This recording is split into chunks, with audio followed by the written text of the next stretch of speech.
Okay, so in today's video, I'm going to break down exactly what happens to a buyer after they book a sales call, why some of that interest disappears before the call starts, and how much that gap may already be costing your business each month, okay? In the step one, we will start with the booking itself and separate what it actually proves from what most businesses assume it proves.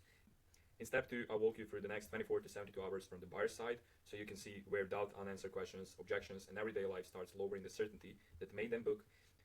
In step three, we will look at why reminders only solve forgetting, why they do nothing for a buyer who is questioning the call, and why someone can still show up on the time while being far less interested than they were when they scheduled. Okay. In step four, we will put numbers behind the leak using your book calls, show rate, close rate, and your offer price, so you can calculate how much revenue is being lost before your closer ever gets the chance to speak with them. And in step five, I'll show you the exact system used to protect that window, so more of the calls you already paid to generate turn into live, prepared sales conversations and more cash collected for your business. And by the end, you will know where the leak happens, why it happens, how to measure it, and what needs to be built to fix it. And this is going to be the most in-depth video you will watch on how to fix your pre-call window so you can make more money with the leads you already have. So let's put it this way, okay? For example, last month you booked 50 sales calls and you counted that as a good month, right? You thought 50 calls, that automatically means it's not too bad. So let me ask you two questions most entrepreneurs don't take serious enough. Out of those 50 calls, how many people actually showed up? And of the people who showed up, how many were still genuinely interested and in the right state of mind when the call started? Because that's really important. And most businesses know their show up rate, right? It can be 40, 50, 60%, doesn't matter. But the problem is they often treat that number as a fixed reality. They compare it to the industry averages, decide it's normal, and stop asking why the other people never showed up. Because, for example, if you have 50% show up rate, what happened with other 50% of people who actually never get on the call? And normal doesn't mean good, because every call you booked you paid for with the ad spend or with the hours you spend making content online. Okay, so when someone books and never shows up, you are not just losing a call, you're losing a sales opportunity you already paid to create. And this is where the money leaks each month. So you generated the lead, you created the interest, you got the booking, but somewhere between the booking and the sales call, part of that opportunity was lost. So for the rest of this video, I'm going to show you exactly where that leak happens, why it opens up, and how some of the biggest high ticket funnels online keep it closed. So this is for you if you sell an offer at $3,000 or more and you sell with CallFunnel. Your calls come from paid ads, a webinar, VSL, your email list, or from your organic content. And if your show up rate sits somewhere under 75% and your close rate sits somewhere under 40%. If that sounds like you, then this is the right video to watch. So step one, let's define what a book call actually is at the most basic level, because once you see it and understand it, you'll be able to solve it, okay? A booking is a one action taken at one moment. The person felt interested, they wanted the results, and they just chose a time, right? That click only proves that they were interested enough to book at that exact moment. So think of it like a photograph, okay? A photo of someone jumping proves they were in the air when the photo was taken. It does not prove they're still in the air now, right? A booking works the same way. If someone books on Monday, it proves they were interested on Monday. It does not prove they will feel the same way on Tuesday, and it does not prove they will still feel the same way when the call starts on Wednesday, right? So once the booking happens, there's a period of time where their interest can change, right? They can get distracted, they can start doubting the offer, they can compare you with someone else, and they can forget why they booked in the first place. Also, your ads already did their job. They got the person to book, your offer already did its job, it created enough interest for them to choose a time, so the leak is happening between the moment they book and the moment the call starts. And that 24 to 72 hour window is where they decide whether they're still interested and whether they're going to show up and take the call seriously. And our job is to make sure that they don't spend the next 24 to 72 hours alone with questions, with doubts, and wrong expectations, because if that happens, we have high chances of losing them before the call even starts. Step two, let me walk one real person through this, hour by hour, so you can have a clear picture in your mind of what actually happens in the prospect's mind once they book a call. So let's say it's Monday, 2 in the afternoon, and they watch their VSL, felt the problem land, and book for Wednesday at 3 o'clock. At that moment, their interest is a 10, for example. They can see the problem, they have the money, they want it solved, and they're motivated enough. On Monday evening, they close the laptop and go back to real life. A client emails them, their kid needs something, work keeps moving, and they may still want to solve the problem, but the feeling they had when they booked is already a little lower than it was a few hours ago. And you know that feeling when you really want something at night, then you wake up the next morning and it does not feel as strong anymore. Now it's Tuesday, they get a free minute and do what almost every bar does. They search your name, they open a couple of competitor tabs, they read a review, they might read something bad about your offer that might not even be true. Now your offer has to deal with even more problems. On Tuesday night, the real doubts start showing up. They start asking, is this really for someone like me? How this even work? What if this is just a sales speech? What if it works for other people but not for me? Those are all real questions that they might have in their head before they get on a call with you, okay? And in that gap between the booking and the call, nobody answers those questions. So they answer them on their own with a bunch of skepticism and overthinking thoughts. And when someone is in that weak state of mind, they usually did not answer those questions in your favor. Now on Wednesday at 3 p.m., same person, same offer, same problem, but the person who booked at 10 is now showing up more like a 4. And a 4 usually does one of 4 things. They do not show up, or they reschedule, or they show up cold and forget why they booked. and they show up and bring all these doubts into the call as objections. And the only thing that changed between the 10 and the 4 was the silence in between the moment they booked and the moment the sales call actually starts. And one situation like this may look normal, but when the same thing happens dozens of times, you're no longer looking at a few missed calls, you're looking at thousands of dollars in lost revenue from a part of the funnel most businesses never properly control.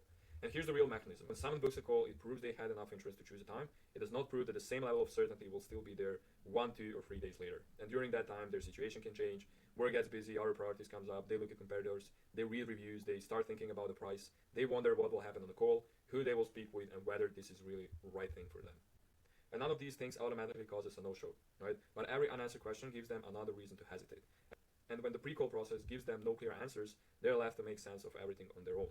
And this is what I call pre-call momentum loss. It is a drop in clarity, certainty, or commitment that can happen between the moment someone books and the moment the call starts. So the TLDR is the booking creates the opportunity, the pre-call process helps protect that opportunity until the sales conversation begins. So step 3, why reminders don't fix the main problem. So when businesses see no-shows and late reschedules, the first thing they usually add is another reminder, something like, your call is tomorrow at 3 p.m., here's the link. And reminders are useful. Sometimes the person simply forgot. They booked several days ago, got busy, and the call slipped their mind.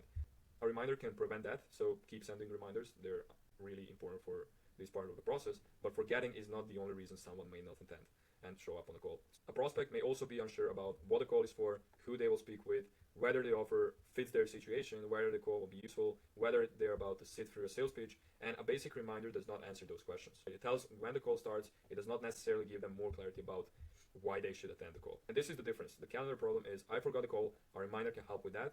The certainty problem is I remember the call, but I'm no longer sure I want to take it. And that requires more than a date, a time, and a Zoom link. It may require clear expectations, relevant proof, answer to common questions, and simple preparation before a call. This does not mean reminders are useless. It means reminders should be one part of the pre-call process rather than the whole process. Okay? So a strong system helps the buyer remember the call and understand why the call is still worth their time. Reminders protect the appointment, clarity protects the decision.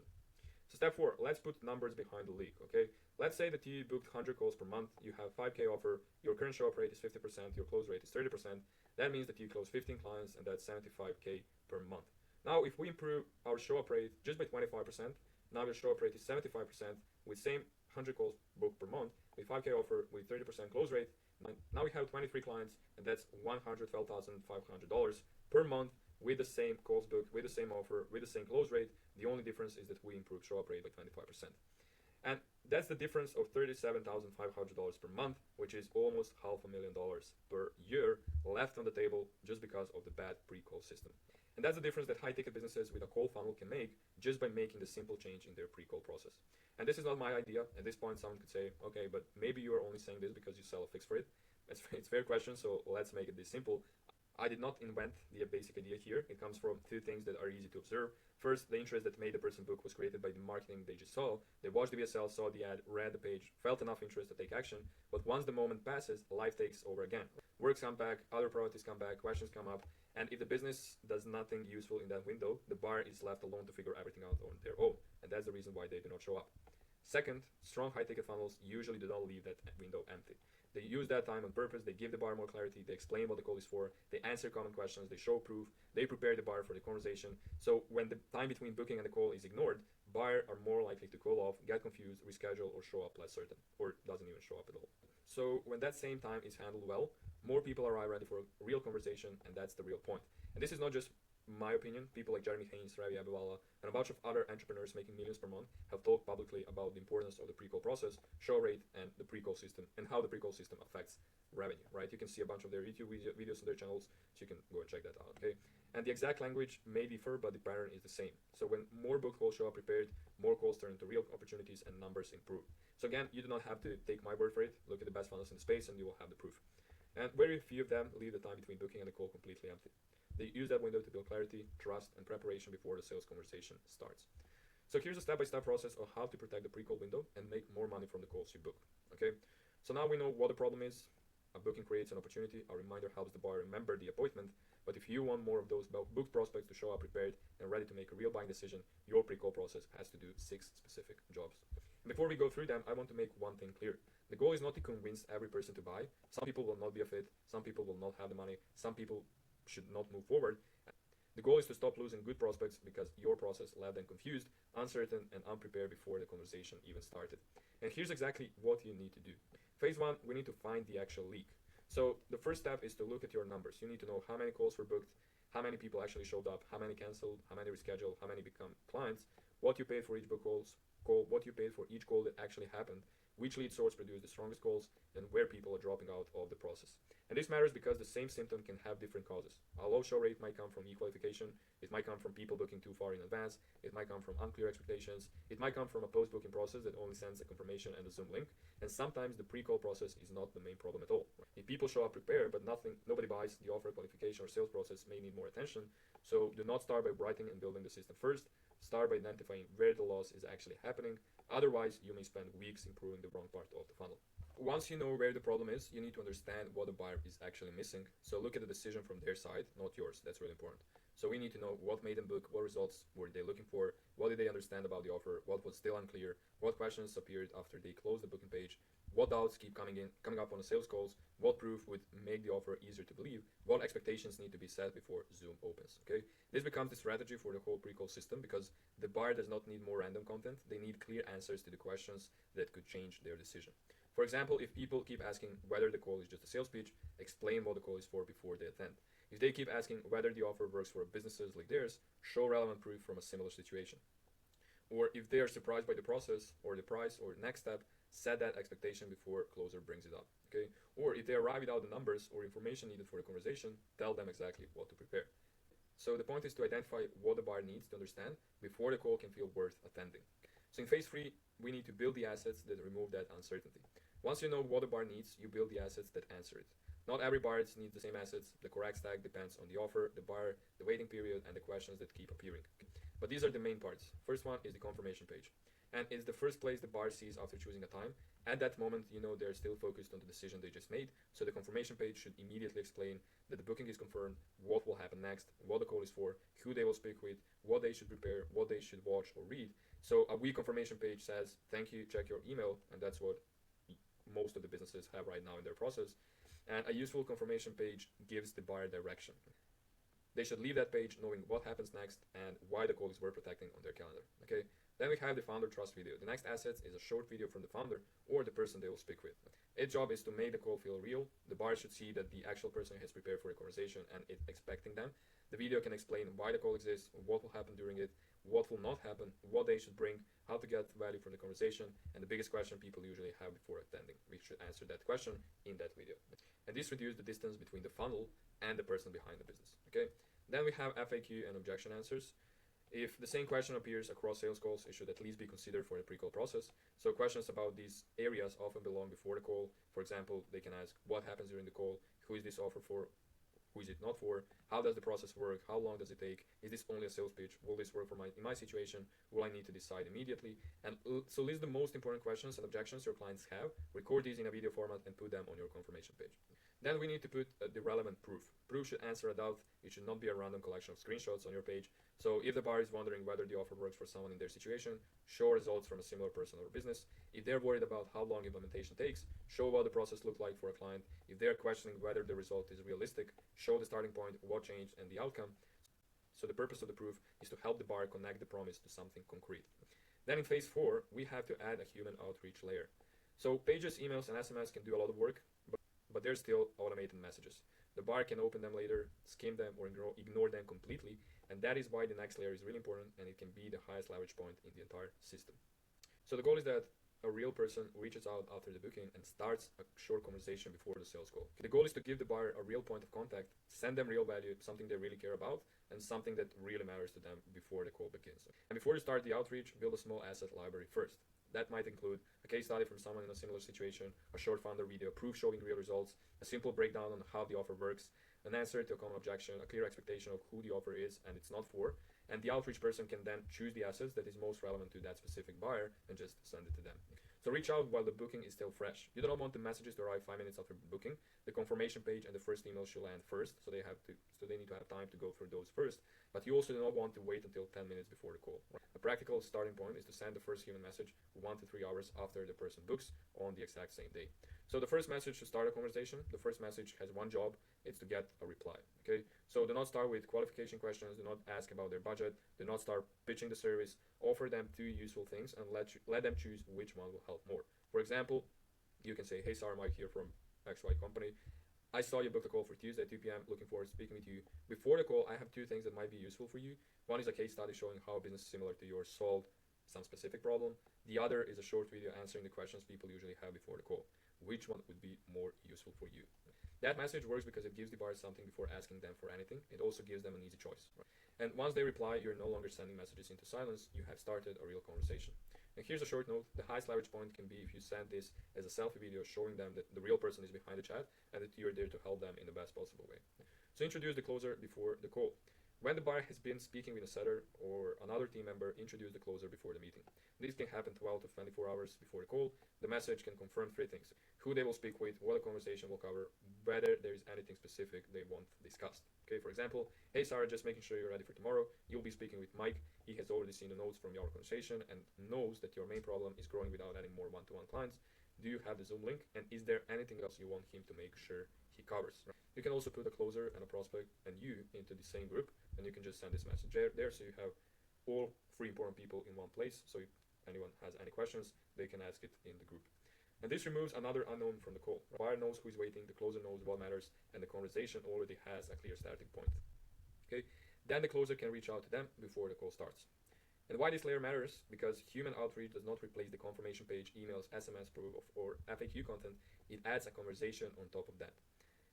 And the automated layer gives the system consistency. The human layer makes it personal. And that's what actually sells, right? Then we have phase 5. This is phase 5, not phase 4, my mistake. It's to build a pre-call email system, okay? And this is where a lot of businesses get it wrong. They just send their confirmation email, then a 24-hour reminder, then another reminder 1 hour before the call, and all three emails say almost the same thing. Your call is coming up. That can help someone remember the appointment, but it does not answer the questions that may decide whether they still want to attend, right? A real pre-call email sequence has a different job. It should help the buyer understand the offer and the call. Each email should serve one clear purpose and move the buyer one step closer to showing up, informed and ready for a call. The simplest way to build a sequence is to divide it into 4 parts: questions, secondary questions, objections, and expectations.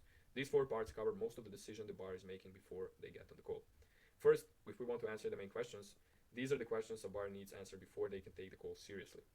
For example, how does this work? What makes this different? Who is this actually for? Why should I believe this approach will work?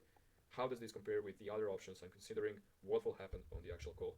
And the goal is not to explain every feature of the offer, but to remove the specific gaps in understanding that make the buyer hesitate.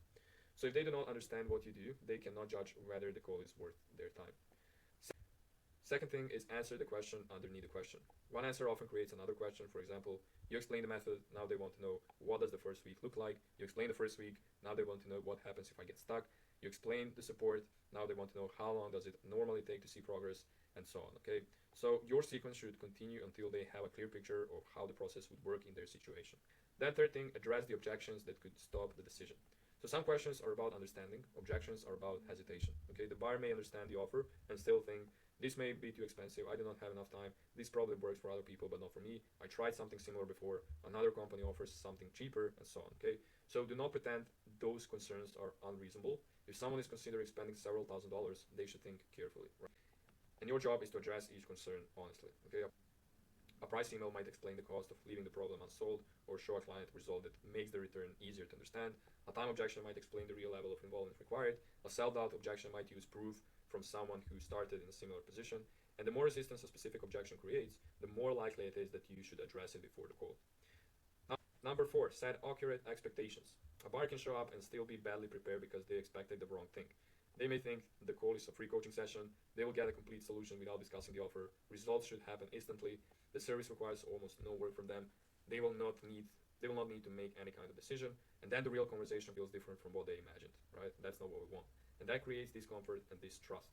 Expectation emails should explain what the process actually looks like, what happens first, what milestones come later, how long meaningful progress may take, what the buyer will need to contribute, and what the call can and cannot accomplish. Okay, so accurate expectations do not push away serious buyers; they help serious buyers make a better decision. And someone who understands the real process arrives ready to discuss the real offer instead of a version they invented in their own head. Okay, so put the most important emails first. The order should be based on what matters most to the buyer, not on what is easiest for you to write. So if the biggest concern is price, they don't wait until 5 minutes before a call to give them context. If almost everyone worries that the call is a disguised pitch, address that early. If buyers do not understand how the process works, explain it before sending more proof. and start with a question or a fear most likely to stop them from attending. Okay, keep reminders in the sequence, but do not let them become the sequence. You still need logistics. The buyer needs to know the correct day, the correct time, the calling, preparation instructions, a way to reschedule when necessary, right? But those messages should sit alongside the emails that answer, reassure, and prepare. And the sequence should not be the same reminder sent 5 times with a different subject lines, right? So also keep every channel consistent. That means that the email sequence should sound like the same business they saw in the ad, VSL, confirmation page, SMS, and the founder video. If the VSL says one thing and the emails introduce a different promise, the buyer becomes less certain, right? So if the confirmation page feels calm and useful, but the email suddenly become aggressive, the experience feels disconnected. So use the same core promise, explanation of the problem, language, expectations, positioning, and the same tone. Okay? The buyer should experience one clear message across the entire journey. So why this part matters, okay? Because a good email sequence gives the buyer information they need before they are asked to make a decision. It answers the main questions, it closes the next layer of confusion, it addresses reasonable objections, it sets honest expectations, and it reminds them of the appointment without making every message a reminder. Okay? Then phase 5 or phase 6, we have to build the recovery paths, okay? So even with a strong system, some people will miss the call. That's completely normal. A client emergency can happen, a child can get sick, a meeting can run late, right? And some people will also lose interest or decide the call is not right for them. A useful no-show reschedule flow should acknowledge what happened, reconnect the buyer to the reason they booked, give them one clear next step, set a reasonable boundary around rescheduling, stop chasing people with no longer show real intent, and a stronger recovery process reminds them what they originally wanted to solve and ask whether the problem still matters enough to continue. So you're giving a serious buyer a clean way back. Phase 7, we have to install, test, and measure the system. So before the system goes live, every path has to be tested. So a good message sent at the wrong time can still create a bad experience. A correct email with an outdated Zoom link can still lose the call. So the system needs to work as one complete journey. Then you track the numbers, right? You look at show rate, no show rate, reschedule rate, cancellation rate, and so on, right? We want to track all metrics because show rate alone does not tell you everything, right? Every no-show, reschedule, repeated question, and call gives you information. You can use that information to improve the next version of the system. So the full process looks like this, right? First, we diagnose where the opportunity is being lost. Then we map what the buyer needs to understand before the call. Then we build the pages, videos, proof answers, the messages that provide that clarity. We place each asset at the right moment in the waiting period. Then we create paths for cancellations, no-shows, and reschedules. Then we track what happens and improve the process using the real numbers and feedback from the sales calls. That is how you turn the time between Calendly and the call into a controlled part of the sales process. When that window is handled properly, more the opportunities you already paid to create have a chance to become live prepared sales conversations, and more real sales conversations give your business more chances to close clients and collect revenue without increasing the number of leads entering the funnel. So how to fix this problem for completely free? Now you understand where the leak can happen, how it can cost you thousands of dollars each month, and what needs to change inside the pre-call process. So here's how I can help you fix it for completely free, okay? I run 5 one-on-one pre-call momentum workshops each week. I do that for free, and on that workshop, we look at your current actual numbers, your funnel, your offer, and what currently happens after someone books a call with you. Then we identify where buyers are dropping off, what may be causing it, and which parts of the pre-call process needs to be changed.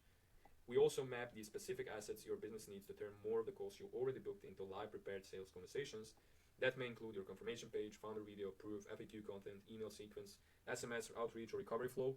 And once we know what needs to be built, I give you the documented SOPs showing you how to build each part yourself. Okay? So you can take the plan, use the SOPs, and implement the full system on your own. Okay? The link is down below in the description. So book a time, bring your numbers, and we will find where the leak is happening and map what you need to do next. Okay? Also, if you want us to build the entire system from scratch so you do not have to do all the work yourself, we can talk about that on the call. But either way, you will get everything you need to fix the problem, improve your pre-call window, and make more money from the calls you're already booking each month. Okay? So the link is below, pick a time, and see you on the call.